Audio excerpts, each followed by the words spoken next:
रोज तुलसी को पानी डालने से क्या होता है? हिंदू धर्म में तुलसी के पौधे को बहुत ही पवित्र पौधा माना जाता है। इस पौधे में साक्षात भगवान विष्णु और लक्ष्मी का वास होता है। भगवान विष्णु तुलसी पत्र के बिना किसी भी प्रकार का भोग स्वीकार नहीं करते हैं। तुलसी को विष्णु प्रिया भी कहा जाता है, इसीलिए जो मनुष्य तुलसी की पूजा करता है वह कभी दरिद्री नहीं रहता है, उसकी कभी दुर्गति नहीं होती है। ऐसा मनुष्य घोर पाप करने पर भी नरक में नहीं जाता है। तुलसी को मात्र जल देने से क्या फल मिलता है, आइए जानते हैं। इस महान कथा के माध्यम से एक बार देवी सत्यभामा भगवान श्री कृष्ण से पूछती है, हे स्वामी, आप तो तीनों लोकों के स्वामी हैं, फिर भी आप इस तुलसी के पौधे की पूजा क्यों करते हैं? इसे नित्य जल क्यों चढ़ाते हैं? मैं इस पौधे को जल चढ़ाने का महत्व जानना चाहती हूँ। तब भगवान श्री कृष्ण कहते हैं, हे देवी सत्यभामा, तुलसी साक्षात लक्ष्मी का ही रूप है। इसकी नित्य पूजा करने के करोड़ों फायदे दे है। इसे जल चढ़ाने मात्र से ही मनुष्य के करोड़ों पाप नष्ट हो जाते हैं।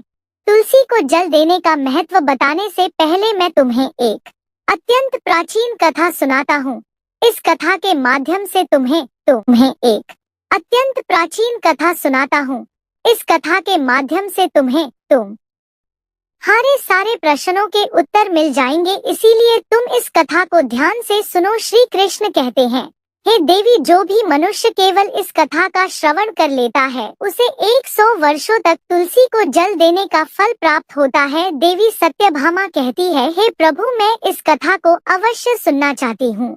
आप मुझे वह कथा सुनाइए, मैं इसे पूरे ध्यान से सुनूंगी। तब भगवान श्री कृष्ण देवी सत्यभामा को तुलसी को जल देने के महात्म की कथा सुनाते हैं। हे देवी सत्यभामा, इस विषय में एक प्राचीन इतिहास है जो बहुत ही उत्तम और पुण्य फल प्रदान करने वाला है। पूर्व काल की बात है, अवंतीपुरी में धनेश्वर नाम का ब्राह्मण रहता था। वह जन्म से तो ब्राह्मण था, किंतु वह कर्म से भ्रष्ट, कपटी बुद्धि वाला, कंबल तथा चमड़ा आदि बेचकर धन कमाने वाला तथा अत्यधिक झूठ बोलने वाला था। उसका मन हमेशा बुरे काम करने में लगा रहता था। वह चोरी, वेश्या गमन तथा जुए में आसक्त रहता था। उसने अपने जीवन में कभी पुण्य के काम नहीं किए, शास्त्रों का अध्ययन नहीं किया, पूजा पाठ भी नहीं किया। सदैव अपना मन दूसरों के धन पर लगाकर रहता था। वह दिन में धन कमाता और रात्रि में वेश्याओं के साथ रात बिताता था। इस प्रकार से वह अत्यंत पापी धनेश्वर ब्राह्मण अपना जीवन केवल पाप करने में व्यतीत करता था। उसने अपने मुख से कभी भगवान विष्णु का नाम भी नहीं लिया और ना कभी देवी देवताओं का पूजन किया। इस प्रकार से पाप करते हुए उसे अनेक वर्ष बीत गए। फिर वह धनेश्वर ब्राह्मण खरीदी बिक्री करने के लिए माहिष्मती पुरी में जा पहुंचता है। उस नगर के पास से नर्मदा नदी बहती है। उस स्थान पर उस नदी में स्नान करने के लिए दूर दूर से लोग आया करते हैं। फिर वह ब्राह्मण उसी नदी के किनारे के एक आश्रम में ठहरता है। उस आश्रम में अनेक विद्वान ब्राह्मण पुराणों का पठन तथा भगवान विष्णु की स्तुति में मग्न रहते थे। वह पाखंडी धनेश भी ढोंग करता हुआ वहीं पर उनके साथ रुक गया। उन विद्वान ब्राह्मणों के साथ रहकर उसे भी श्री हरि विष्णु के नाम सुनने का अवसर मिलता था। वह उस स्थान पर 1 महीने तक रुका। फिर वहां पर आए लोगों ने गायों का पूजन करके ब्राह्मणों को भोजन कराया, तो उस पापी ब्राह्मण ने भी उनके साथ बैठकर भोजन किया और भगवान का प्रसाद ग्रहण किया। वहीं पर उस आश्रम में एक तुलसी का पौधा था। वह ब्राह्मण जाने अनजाने में ही उस तुलसी के पौधे में पानी डालता था। उसके मन में कोई विचार नहीं था कि वह क्या कर रहा है। वह रोज सुबह उठकर पात्र में पानी लेकर तुलसी के पौधे में डालता रहता था। फिर एक दिन वह आश्रम में सोया हुआ था तो उस स्थान पर एक सर्प आ गया और उस सर्प ने उसे नींद में ही काट लिया। उस पापी ब्राह्मण की नींद में ही मृत्यु हो गई। सुबह जब अन्य ब्राह्मणों ने उसे बेहोश अवस्था में देखा तो उन्होंने उसके मुख में तुलसी पत्र और तुलसी का जल डाल दिया। फिर सभी ब्राह्मणों को पता चला कि उसकी मृत्यु हो गई है। उस पापी ब्राह्मण की मृत्यु के बाद उस स्थान पर यम के दूत प्रकट हुए और उसे पकड़कर यम लोक ले जाने लगे। रास्ते में जाते हुए वह ब्राह्मण विलाप करने लगा और यमदूतों से कहने लगा, हे यमदूतों, मुझे कहाँ ले जा रहे हो? मेरी मृत्यु किस कारण से हुई है? तब यमदूत कहने लगे, अरे दुष्ट ब्राह्मण, तूने जन्म से लेकर मृत्यु तक बहुत पाप किए हैं। तेरे पापों के कारण ही तुझे एक काले सर्प ने काट लिया और तेरी मृत्यु हो गई है। अब हम तुझे यम लोक लेकर जा रहे हैं। वहां पर यमराज तेरे पाप कर्मों का लेखा जोखा देखेंगे और निश्चित ही तुझे वे नरक में डालेंगे। फिर वह ब्राह्मण जोर जोर से विलाप करने लगा और उन यमदूतों से क्षमा याचना करने लगा, किंतु यम के दूतों को उस पर जरा सी भी दया नहीं आई और वे उसे पीटते हुए यमलोक लेकर गए। जब यम के दूत उस ब्राह्मण को लेकर यमराज के सामने पहुंच गए तो यमराज के पास बैठे हुए चित्रगुप्त ने उस ब्राह्मण के जन्म से लेकर मृत्यु तक के कर्मों का लेखा जोखा निकाला और यमराज से कहने लगे, हे महाराज, इस ब्राह्मण ने तो बचपन से लेकर मृत्यु तक पाप ही पाप किए हैं।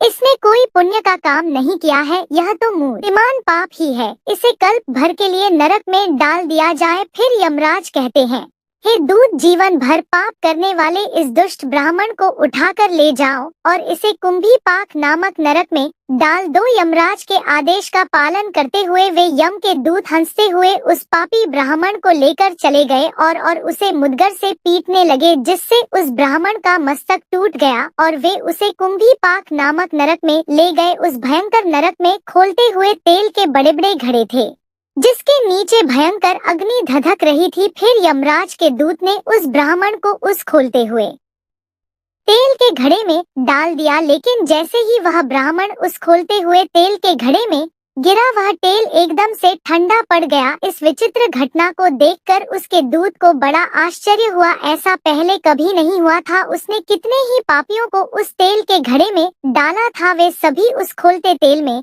गिरकर छटपटा लगते थे, लेकिन जैसे ही वह ब्राह्मण गिरा, वह तेल अचानक से शांत और शीतल हो गया। इस आश्चर्य को देखते ही वह यमदूत तीव्र गति से दौड़ता हुआ यमराज के पास पहुंच गया। यमराज ने पूछा, हे दूत, क्या बात है, इतनी तीव्र गति से दौड़ते हुए यूं आ रहे हो? फिर वह दूत कहता है, हे यमराज, आपने जिस ब्राह्मण को कुंभी पाक में डालने के लिए कहा था, जैसे ही हमने उसे कुंभी पाक नरक में डाल दिया, नरक की अग्नि बुझ गई और वह खोलता हुआ तेल भी ठंडा पड़ गया। फिर यमराज कहते हैं, हे दूत, यह तो बड़ी ही विचित्र घटना है। ऐसा तो पहले कभी नहीं हुआ। यमराज विचार कर रहे होते हैं, तभी उस स्थान पर देवर्षि नारद पधार हैं। देवर्षि नारद को देखकर यमराज अत्यंत प्रसन्न होते हैं और उन्हें प्रणाम करके उनका स्वागत करते हैं। फिर यमराज नारद जी से कहते हैं, हे देवर्षि, आप उचित समय पर आए हैं। हमने आज एक अत्यंत पापी ब्राह्मण को कुंभी पाक नरक में गिराया है, किंतु उसके गिरते ही नरक की अग्नि ठंडी पड़ चुकी है और खोलता हुआ तेल भी शीतल बन गया है। तब देवर्षि नारद यमराज से कहने लगते हैं, हे धर्मराज, आपने जिस ब्राह्मण को कुंभी पाक नरक में डाला है, वह नरक में डालने योग्य नहीं है, क्योंकि इस ब्राह्मण के द्वारा अनजाने में ही ऐसा कर्म हो गया है जो नरक का नाश करने वाला है। जो मनुष्य पुण्य करने वाले लोगों के साथ रहता है, उसे उनके पुण्य का भाग अवश्य मिलता है। और यह ब्राह्मण तो 1 महीने तक भगवान विष्णु के भक्तों के साथ रहा है। इस ब्राह्मण में आश्रम में रहते हुए नित्य तुलसी को जल अर्पण किया है, इसीलिए यह बहुत बड़ा पुण्यवान बन गया है। इसके समस्त पाप नष्ट हो गए हैं। यह ब्राह्मण अब विश्व लोक जाने का अधिकार बन गया है। इस ब्राह्मण ने अनजाने में ही इतना पुण्य कमाया है जो जन्म जन्मांतर में मनुष्यों को प्राप्त नहीं होता है। इसीलिए आप इसे नरक में ना पकाओ। इस ब्राह्मण के पापों के लिए इसे केवल इतना दंड दो, इसे नरक लोक का दर्शन कराओ। देवर्षि की बात सुनकर यमराज अत्यंत प्रसन्न होते हैं और ब्राह्मण को कुंभी पाक नरक से निकाल कर लाते हैं और अपने दूतों से कहते हैं, हे दूत, इस ब्राह्मण महात्मा को ले जाओ और संपूर्ण नरकों का दर्शन कराओ। फिर यम के दूत उस ब्राह्मण को ले जाते हैं और संपूर्ण नरकों का दर्शन कराने लगते हैं। भगवान श्री कृष्ण कहते हैं, हे देवी सत्यभामा, इस प्रकार से यम के दूत उस ब्राह्मण को संपूर्ण नरकों का दर्शन कराते हैं और यक्ष लोक में ले जाते हैं और फिर वह ब्राह्मण एक यक्ष बन जाता है। श्री कृष्ण कहते हैं, हे देवी, वनस्पति नाम तुलसी, मासा नाम कार्तिक, प्रिय एकादशी तिथि नाम चक्र, नाम द्वारका। मम वनस्पतियों में मुझे तुलसी प्रिय है, मास में कार्तिक, मास तिथि में एकादशी और क्षेत्र में मुझे द्वारका प्रिय है। इसीलिए जो मनुष्य नित्य तुलसी की पूजा करता है, तुलसी को जल देता है, वह मुझे सबसे अधिक प्रिय है। उस मनुष्य की कभी दुर्गति नहीं होती है, वह कभी नरक में नहीं गिरता है। जिन घरों में तुलसी का पौधा सदैव ही हरा भरा रहता है, उस घर में सुख शांति और समृद्धि बनी रहती है। भगवान विष्णु की पूजा में और उन्हें चढ़ाए जाने वाले भोग में तुलसी के पत्र अवश्य होने चाहिए, क्योंकि तुलसी पत्र के बिना भगवान विष्णु किसी भी प्रकार का भोग स्वीकार नहीं करते हैं। इसीलिए प्रत्येक घर में तुलसी का पौधा अवश्य होना चाहिए। अगर आपके घर में तुलसी है तो सुख शांति और समृद्धि के लिए तुलसी को चुनरी अवश्य चढ़ा चाहिए। हमेशा ध्यान रहे कि तुलसी का पौधा चुनरी के बिना अधूरा होता है। तुलसी केवल एक पौधा नहीं है बल्कि वह देवी है, विष्णु पत्नी है। इसीलिए तुलसी को चुनरी अवश्य ही चढ़ा चाहिए। इससे पति पत्नी में प्रेम और विश्वास बढ़ता है। घर में रहने वाली महिलाएं सदा सुहागिन और सौभाग्यशाली रहती है। तुलसी का विवाह भी अवश्य करना चाहिए। इससे मनुष्य के सभी दुखों का अंत होता है और सांसारिक जीवन सुखमय बीतता है। तुलसी के पौधे के पास अपने मुख से अपशब्द नहीं बोलने चाहिए। तुलसी के पास भूल से भी जूते चप्पल अथवा झाड़ू पोंछा नहीं रखना चाहिए। इसे पाप माना गया है। जहाँ पर तुलसी का पौधा हो उस स्थान के आसपास थूकने से घोर अनर्थ होता है। तुलसी के पास जल से भरा हुआ पात्र भी नहीं रखना चाहिए। तुलसी के पौधे के पास दीपक जलाने के बाद दीपक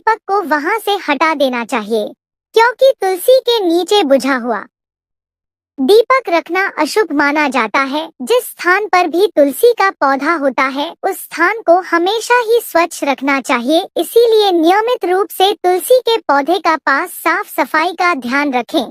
तुलसी के पौधे में शिवलिंग और गणेश जी की प्रतिमा नहीं रखनी चाहिए। साथ ही तुलसी के गमले में अन्य किसी भी प्रकार का पौधा भी लगाना अशुभ होता है। तुलसी के पौधे के पास कपड़े भी नहीं सुखाने चाहिए, अन्यथा कपड़ों से गंदा पानी तुलसी के पौधे पर गिर सकता है। ध्यान रहे तुलसी के पौधे को नाखून से नहीं तोड़ना चाहिए, इससे तुलसी का अपमान होता है। यदि तुलसी के पत्ते सूख कर गिर जाते हैं तो उन्हें कचरे में नहीं फेंकना चाहिए। उन पत्तों को आप तुलसी की मिट्टी में ही दबा दें। रविवार के दिन तुलसी के पत्ते नहीं तोड़ने चाहिए और रविवार को तुलसी को जल भी नहीं चढ़ाना चाहिए। बाकी अन्य दिन नित्य बिना चुके तुलसी को सुबह जल देना चाहिए और शाम के समय एक दीपक जलाना चाहिए। अक्सर महिलाएं स्नान के बाद अपने बाल खुले रखकर ही तुलसी को जल देती है। ऐसा करना गलत होता है। महिलाओं को हमेशा ही अपने बाल बांधकर माथे पर सिंदूर लगाकर ही तुलसी में जल देना चाहिए। इससे तुलसी का आशीर्वाद प्राप्त होता है। घर में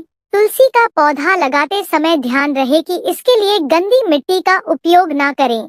तुलसी के पौधे के लिए शमशान की अथवा गंदगी वाले स्थान की मिट्टी का कभी उपयोग नहीं करना चाहिए। इससे तुलसी माँ रूठ जाती है और सूखने लगती है। तुलसी का पौधा कभी गंदे स्थान पर नहीं लगाना चाहिए, जैसे नाली अथवा बाथरूम के पास तुलसी का पौधा कभी नहीं रखना चाहिए, अन्यथा गंदा पानी तुलसी के पौधे में गिर सकता है, जो बहुत ही अशुभ माना गया है। घर में तुलसी का पौधा कभी सूखना नहीं चाहिए। शास्त्रों में ऐसी मान्यता है कि तुलसी का पौधा सूखना अकाल मृत्यु की सूचना देता है। घर में तुलसी का पौधा सूख जाए तो घर की सुख समृद्धि खत्म हो जाती है। सूखी हुई तुलसी में माँ लक्ष्मी का वास नहीं होता है। शास्त्रों के अनुसार मासिक धर्म के दौरान महिलाओं को तुलसी के पौधे में पानी नहीं डालना चाहिए और तुलसी को स्पर्श करना भी वर्जित है। तुलसी को बिना स्नान किए जल नहीं देना चाहिए और पैरों में चप्पल आदि पहनकर भी तुलसी को जल ना दे। तुलसी को जल देते समय ध्यान रहे कि वह जल आपके पैरों पर ना पड़े, इससे तुलसी का अपमान होता है। श्री कृष्ण कहते हैं, नित्य तुलसी के दर्शन से मनुष्य को स्वर्ग की प्राप्ति होती है और तुलसी पत्र के सेवन से उसके सभी पाप नष्ट हो जाते हैं।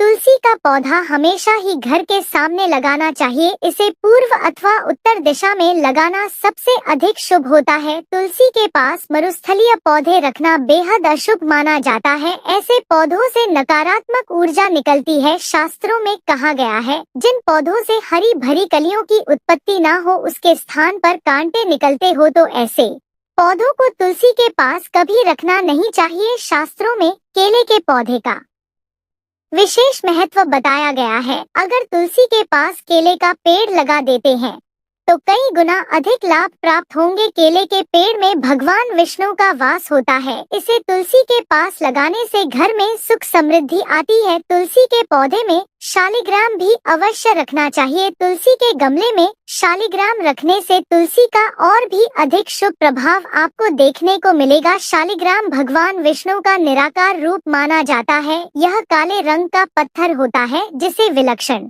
और मूल्यवान माना गया है। इसे अगर तुलसी के गमले में रखेंगे तो आपके घर से संपूर्ण नकारात्मक ऊर्जा नष्ट हो जाएगी। घर में केवल एक ही शालिग्राम की पूजा करनी चाहिए। पुराणों में कहा गया है भगवान विष्णु की मूर्ति से कई ज्यादा उत्तम होता है शालिग्राम की पूजा करना। शालिग्राम को चंदन लगाकर उस पर एक तुलसी का पत्ता रखना चाहिए। प्रतिदिन शालिग्राम को पंचामृत से स्नान कराना चाहिए। ऐसा करने से सभी जन्मों के पाप नष्ट होते हैं। शालिग्राम सकारात्मकता और सात्विकता का प्रतीक होता है। तो दोस्तों, इस प्रकार से भगवान श्री कृष्ण ने देवी सत्यभामा को तुलसी के पौधे को जल देने का महत्व बताया है और घर में तुलसी का पौधा लगाने के नियम बताए हैं। यह तमाम जानकारी जन रुचि को ध्यान में रखकर दी जा रही है। ज्योतिष और धर्म के उपाय और सहु को अपनी आस्था और विश्वास पर आजमाएं। वीडियो का उद्देश्य मात्र आपको बेहतर सलाह देना है। इस संदर्भ में हम किसी प्रकार का कोई दावा नहीं करते हैं। दोस्तों, आज की हमारी वीडियो आपको कैसी लगी हमें कमेंट करके बताएं। अगर आपको हमारी वीडियो अच्छी लगी तो कमेंट बॉक्स में जय मां लक्ष्मी जरूर लिखें। माता लक्ष्मी आप पर सदैव अपनी कृपा बनाए रखें। वीडियो के अंत तक बने रहने के लिए धन्यवाद।